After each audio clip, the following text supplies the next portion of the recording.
It's a movie podcast. Hello and welcome to King Kong's Left Nut.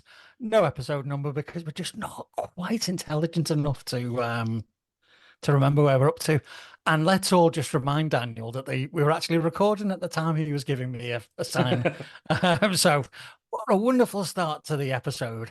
Good evening, Dan. Good evening, Philip. How are you? Fine, thanks, mate. You all? Yep, and so is my left nut. I think we're more concerned about King Kong's right nut. Wherever that is. I think one of the things that when we were doing last week, and we were talking about Deadpool and Wolverine, we went off at a tangent after recording that and came up with the idea, which is going to be the backbone of tonight's episode, which is films that have had sequels but shouldn't have, or films that haven't had sequels and should have. I think I'd like to just put a little bit of a ground rule around here, and it's the only film I can think of, but feel free to add in. I'm ignoring James Bond because fair play. To me, a sequel is something that continues a story strand. Mm-hmm. Yeah. And by that case, you're not going to like this one. We need to ignore Batman as well. No, I'm fine with that. I'm absolutely fine with that. No, Yeah, I've not included it. Didn't want to bring that up today. So no, off the bat, it's fine.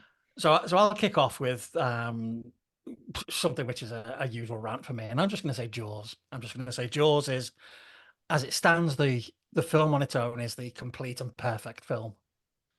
It is a masterpiece from beginning to end. It has no fluff, no extra dialogue, no extra scenes. It has nothing in there. And given that the Sharky died at the end of the film, yeah, spoilers. How old is it? 50 years old? Spoilers. And given that we saw one character die and two characters survive, there was no need for a sequel, and particularly a sequel which led to a worse sequel and potentially one of the worst films of all time. If obviously the worst films of all time is a long list, but it's definitely in there. So I would say Jaws, because Jaws 2 is just riding off the back that they got Roy Schneider back. They got, that was it. 3 was because, hey, everyone's doing 3D. And, Jaws 3D. And 4 was just to buy Michael Caine a new house. Yeah. Yeah. I sent you the video of his interview about that the other day, which is, he said, I've never seen the film. And I was asked, hang on. What did he say? Do you know what? I've been asked if I have seen the film. And do you know what? I've not seen the film. But I've seen my mum's house. And I must say, it looks bloody nice.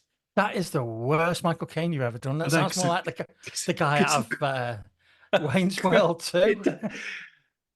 These babies tend to heat up, so remember to fight in shot bursts. But I had to beat him to death with his own shoes. There are no...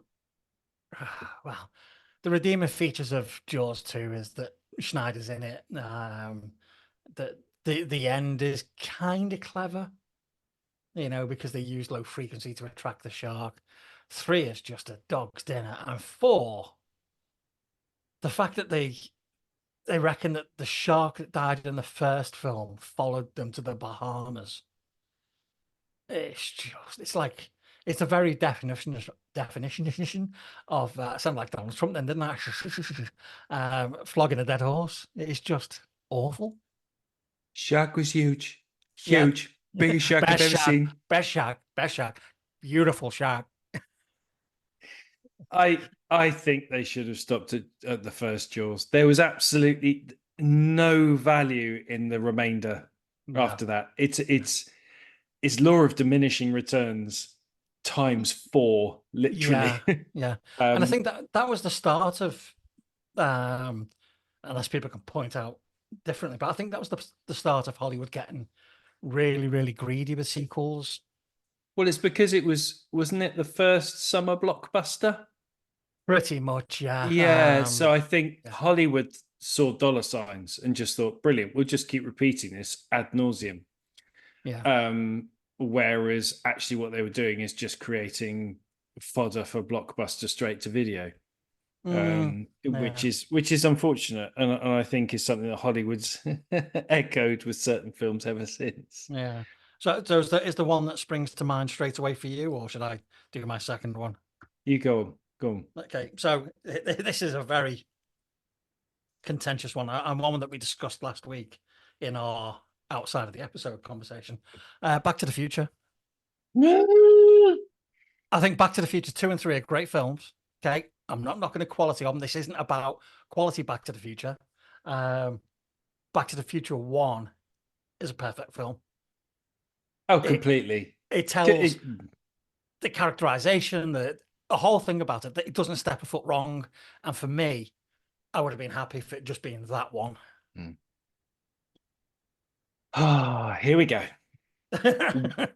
I'm wrong because no, you're not wrong. You're right in some ways, but wrong in others. Yeah. 1 is a perfect film, and whenever I look to Back to the Future, I always think of the first one. A lot of people don't like 3. I'm in the other camp. I don't like 2. I think because it treads upon the legacy of the first. Yeah.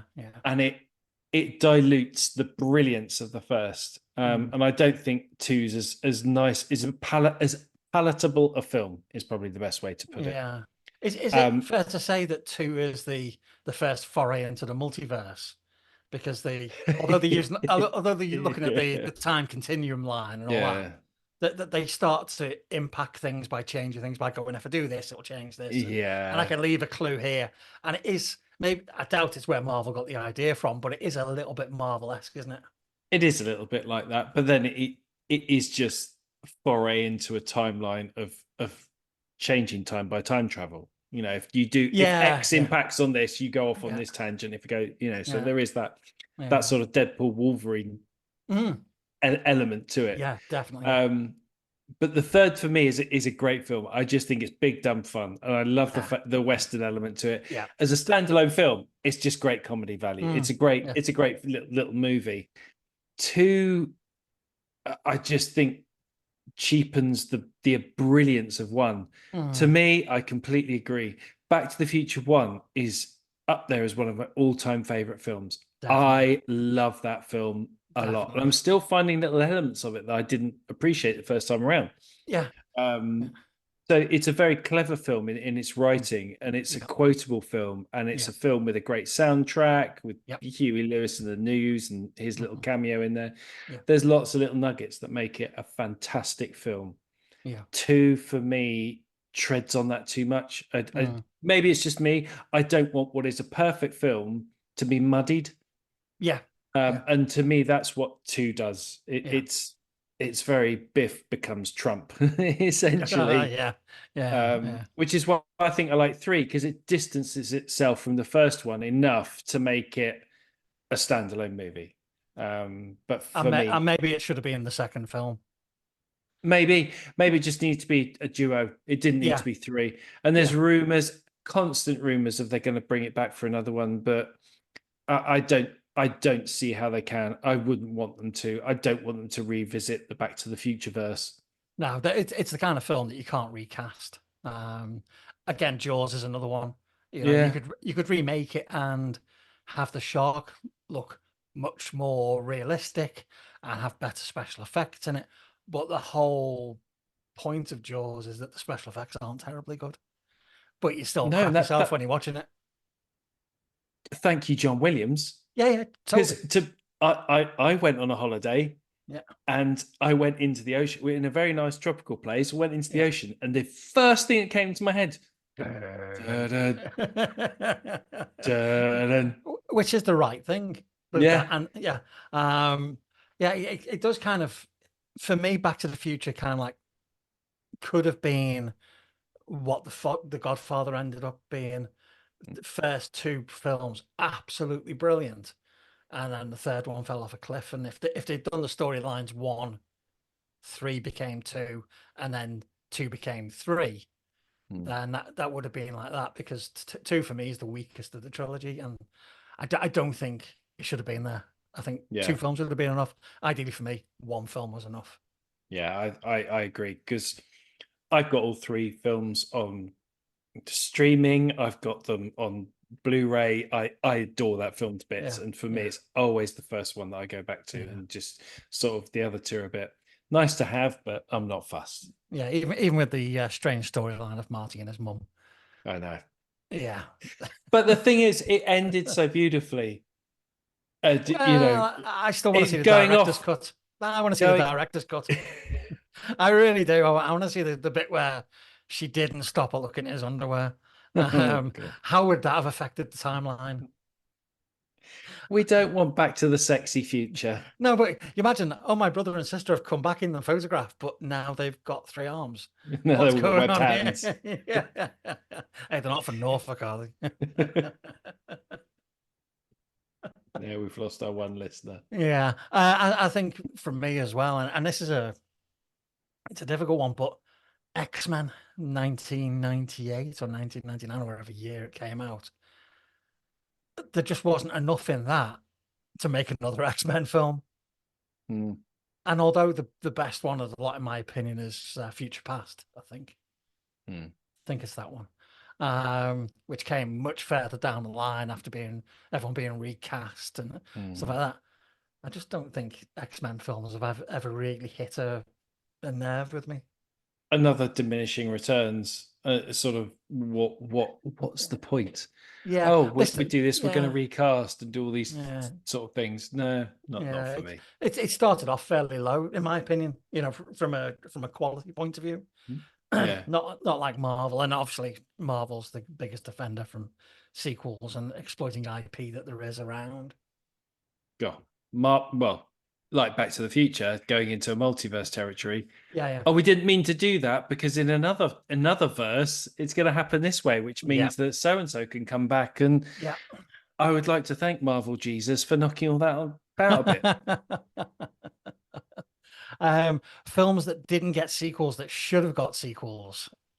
I would have liked to have seen a sequel to Fight Club. I know there was a book written, and I know it would be sacrilegious to make it, but for me, there was enough left in the narrator's story to see what happened and to see what happened with his next psychotic episode. I'm glad there isn't a sequel. I know they've done a comic book sequel. No, they've done an actual book. They've done a chicken. They've done a chicken version of it, yeah.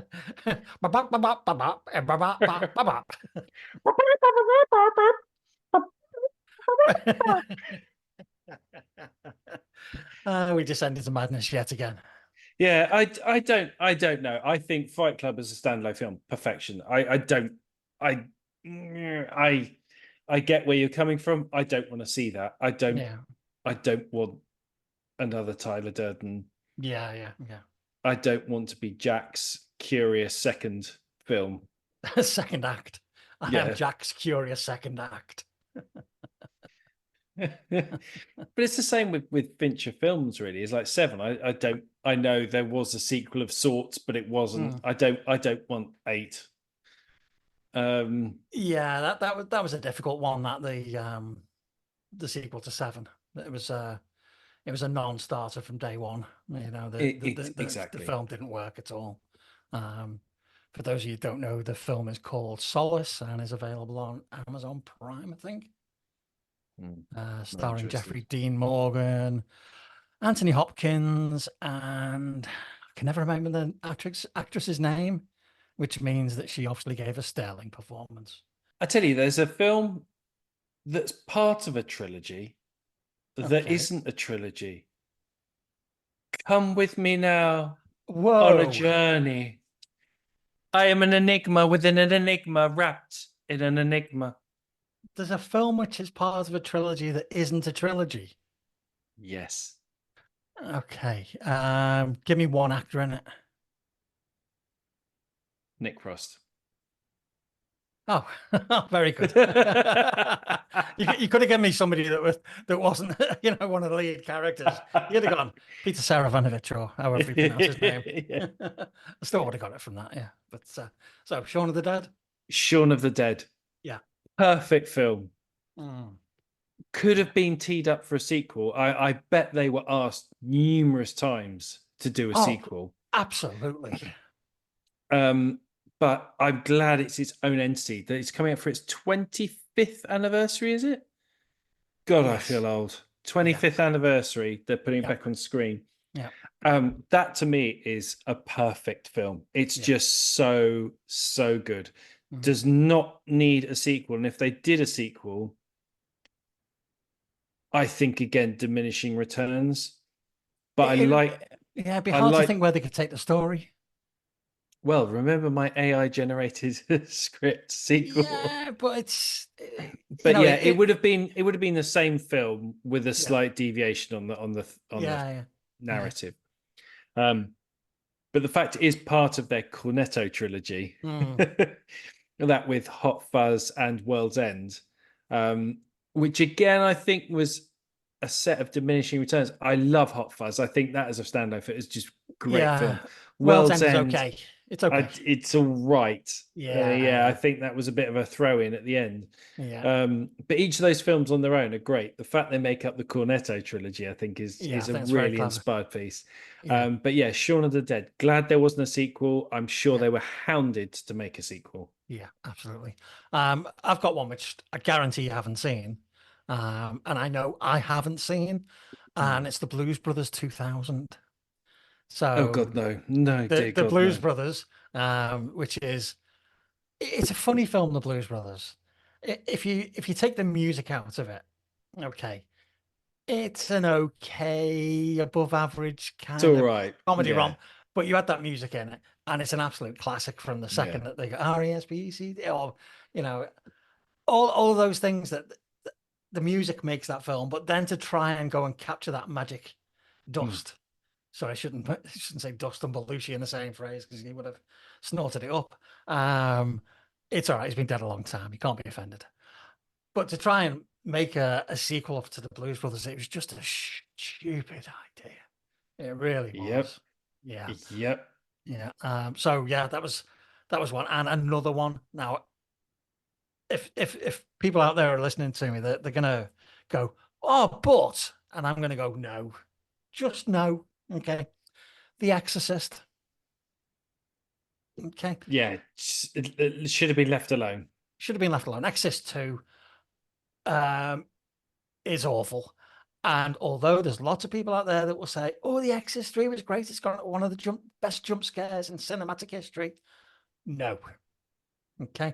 Well, if you need further proof, Exorcist the Believer, that came out this year or last year. Yeah. Did they see her face? That's a Monkeys reference for anybody not over 40.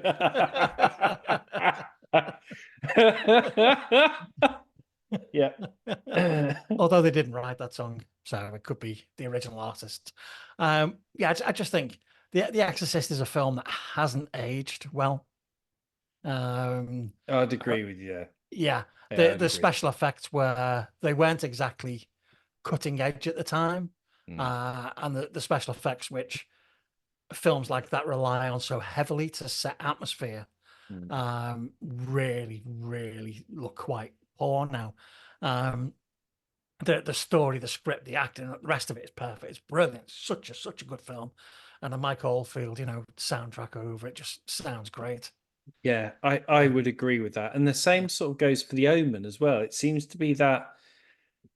And it might come onto a film that I would like to discuss next as well. But it seems to be that genre.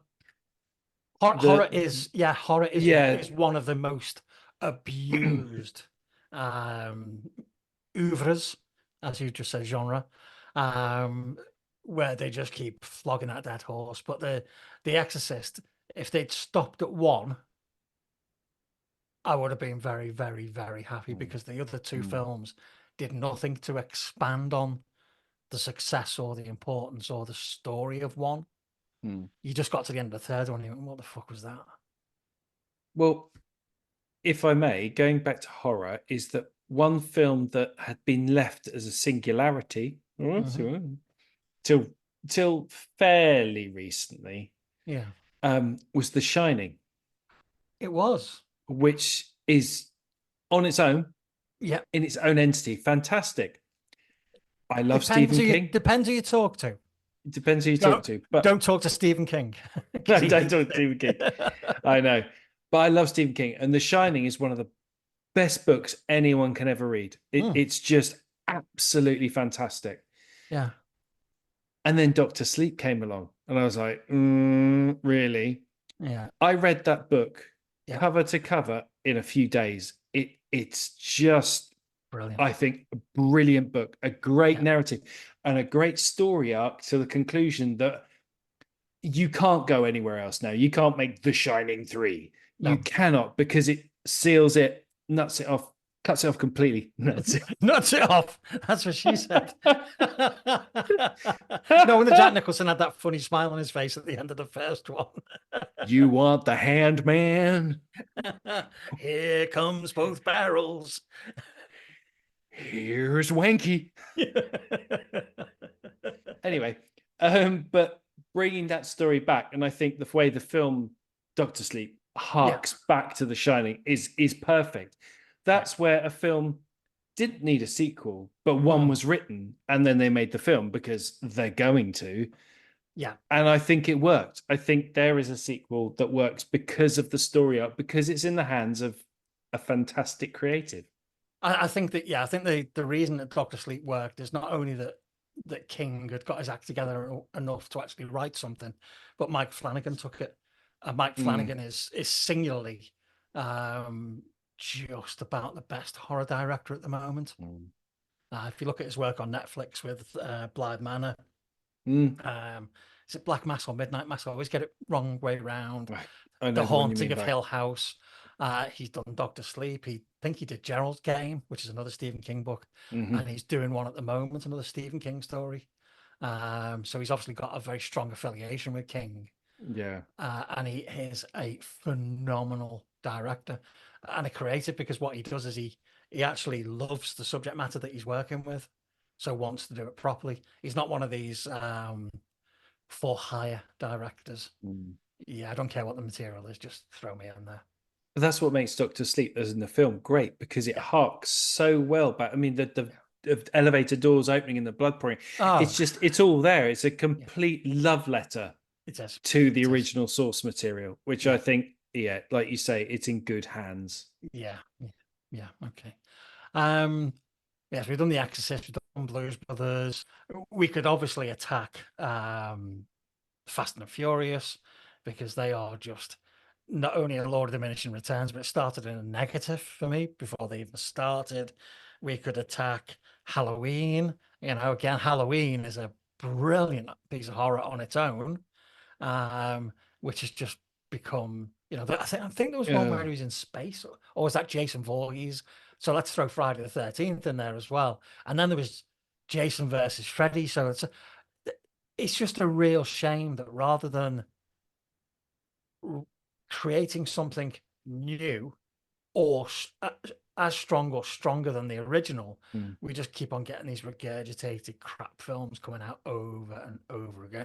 Transformers, the first film was dog shit, and they've just got they've got to the point now where they're like white dog poo on a sunny day. There's absolutely no content in the poo at all, so it's just calcium, and you're just thinking to yourself, give it a rest. Films that didn't get a sequel, I don't know, Saving Private Ryan. This time the Nazis fight back. I was going to do the other film that Spielberg did quite close to that, but I thought, nah, still don't think we should be cracking jokes about that one. Here's one for you. Go on. The Princess Bride. It's impossible to do a sequel to it.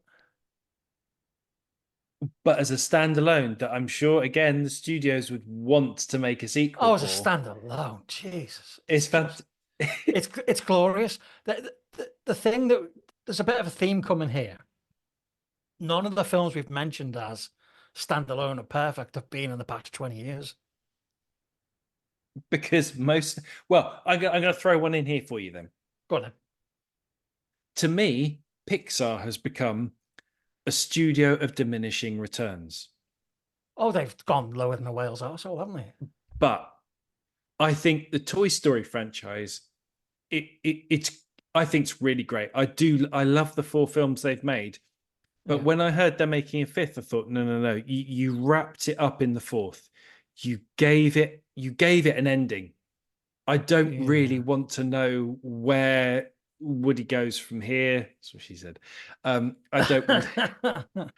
I don't want to know the rest of that narrative. Maybe it's just me, but judging by the reaction at the unveiling of Toy Story 5 recently, I don't see why they need to do that. I felt a little bit like that with Inside Out 2. Mm. It did really well at the box office, but again, you knew it was going to happen because obviously Riley grows up and blah blah blah. And I think they did. I think it's one of the best portrayals I've ever seen on screen of anxiety. Yeah. It was superb. I think whoever came up with that and the instances deserves a round of applause. Mm. But again, it just felt like the same story, but with new emotions thrown into the mix. It didn't go anywhere really. In my opinion, I know I'm in a minority with that. But the Pixar franchise and even Disney to a point, why are we making Mustafa? Why are we doing all these different live action ones? I think Disney and Pixar now are guilty of having an IP that worked and know that they've got the technology to churn out a lot of that IP at relatively low cost, so that even if it only breaks 100 million at the box office, they've still got constant profit coming in, and it is still part of the brand. I don't think Disney's that bothered about quality anymore. I don't think so either, which is when you look on Disney Plus. I resubscribed recently because my daughters wanted to watch another one of the Descendants films, which has just come out. Yeah. Which is not for me, I must say. I watched about 15 minutes of it and went, oh, look, there's Rita Ora. No, I'm out. Oh, God. But again, I looked through the content and it is just regurgitating the old stuff. Yeah. I think where streaming platforms are doing sequels, we're sort of deviating away from films a bit here and into TV, but I think there is a very similar thread. Where sequels are happening, in my opinion, is Netflix are doing them quite well.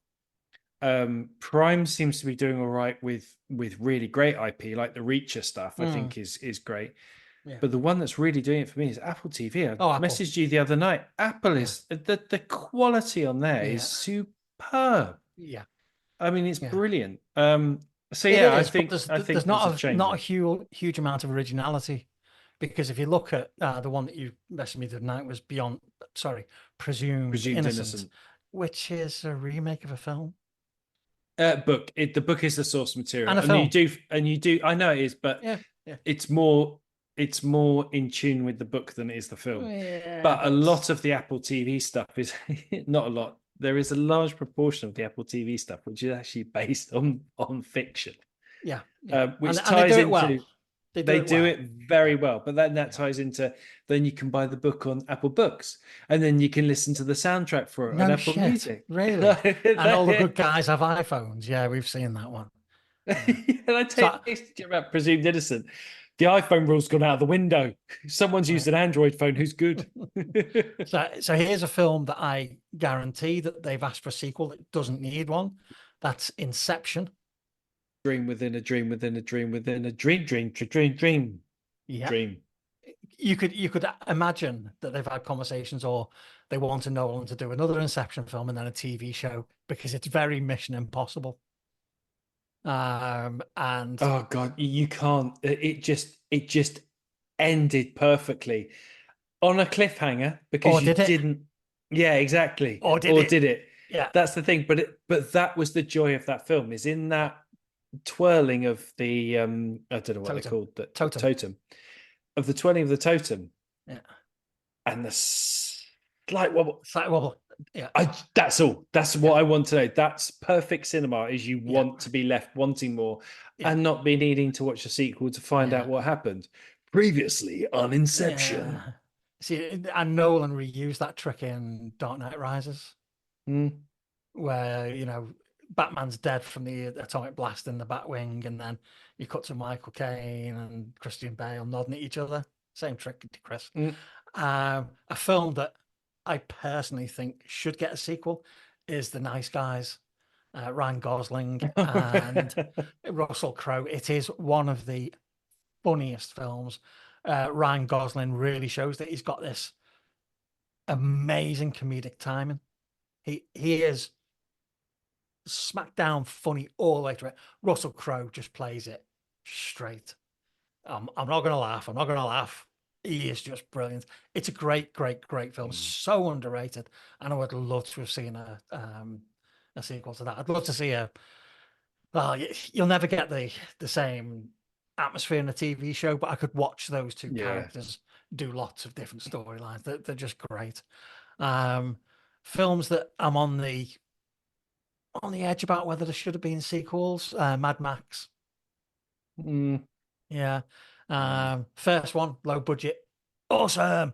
Second one, still low budget. Not sure. And then he went and had a fight with Tina Turner. And I'm just like... Tina the Turner? Yeah, I'm like, what? How did that happen?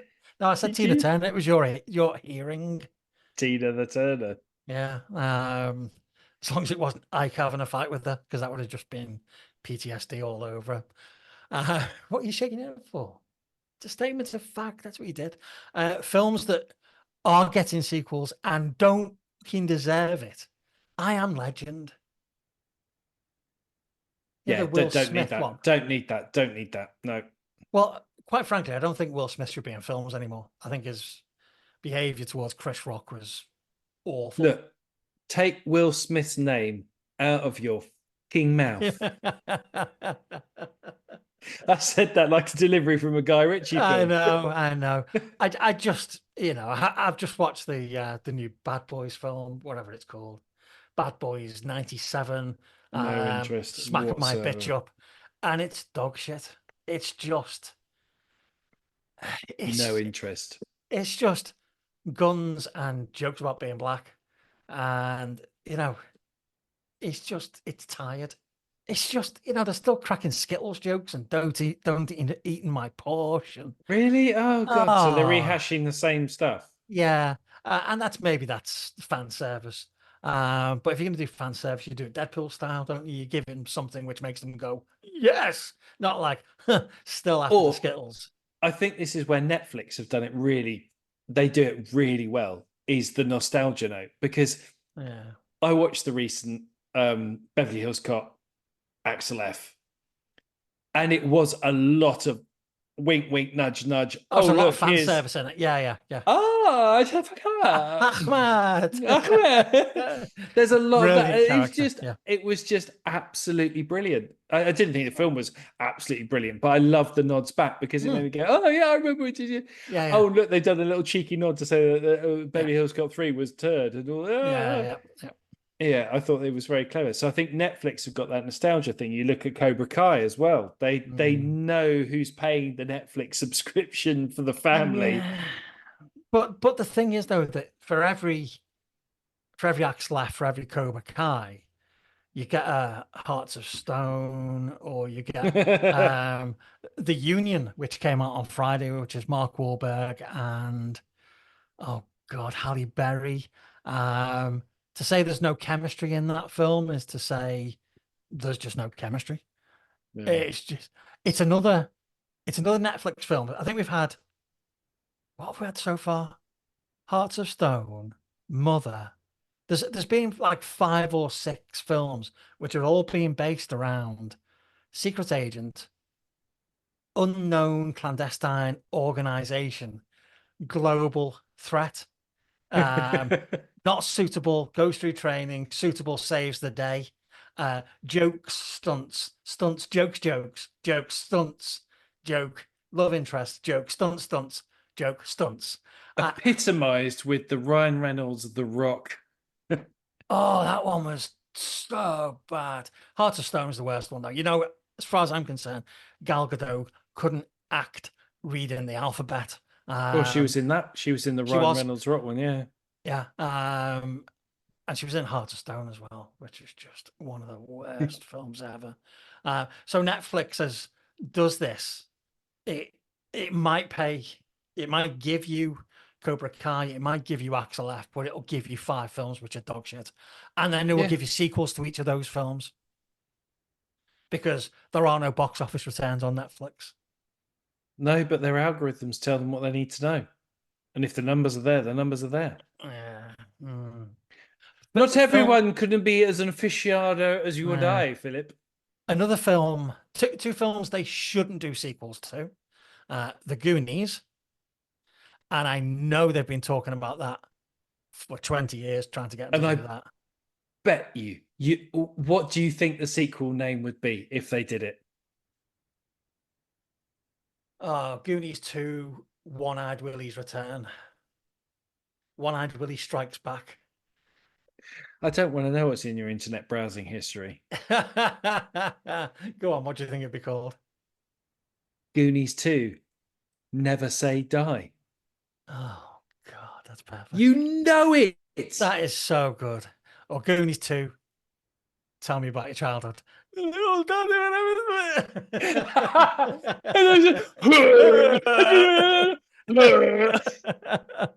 Another film I know they've asked for a sequel to and they shouldn't do is E.T. Not a big fan of E.T. itself as a film. I think the religious undertones to that film are a little bit. Well, I wouldn't say they're undertones, actually. I'd say they're quite fucking blatant. It's almost as bad as The Lion, the Witch, and the Wardrobe. You know, oh, Aslan's Jesus, really? Oh, I didn't know. But a film I'd love to see a sequel to is Inglourious Bastards. No, don't want it. It was a great film. Doesn't need a sequel. Why does it need a sequel? Because Aldo Rain has got more stories in him. No, I think he could have gone to Brazil hunting Nazis after the war. That would have been brilliant. Brad Pitt as Aldo Rain in full jungle gear. But they've sort of made that sequel, Prime, with Al Pacino's. Oh, the Nazi Hunters, which was shit. Yeah. It was. I enjoyed the first 2 episodes. I thought, oh, this is good. Al Pacino's in it. Oh, look at the cast. Oh, yeah. Oh dear. Yeah. Oh, well, maybe if I just dream that I watched it. Maybe just turn off the TV and go and have a cocoa and a sit down. Yeah, it was bad. But that's sort of, in a weird way, the sequel to it. But I don't think Inglourious Basterds, I just thought it was brilliant. Yeah. I've got one where a sequel in this is, I know a very, probably not the scene viewpoint. Yeah. And come on a journey with me, will you? Okay. Paddington 2. Oh, God's sake. Is a freaking masterpiece. And I will go to my grave saying that. Okay. Paddington is a good film. Yeah. But it's a little bit creepy. But Paddington 2, yeah, Nicole Kidman is a bit, I haven't seen it, so. Have you not? Oh, it's not. You know, I'm 60 this year and watching children's films is a little bit creepy. I have children, but I still watch them anyway. Yeah, just me going to the cinema on my own to watch Paddington. Oh, I wouldn't go to a cinema. I'd be escorted. Well, but I've got a 50-foot radius around them, haven't you? But Paddington 2 is utter perfection and is a fantastic sequel. But I've seen the trailers for Paddington 3. Yeah. And I've gone, I'm out. Yeah. No. Please, no. Yeah. Paddington got Godfather syndrome. Very much so, except in the Peruvian jungle. Yeah. It's funny that because I actually quite like The Godfather 3.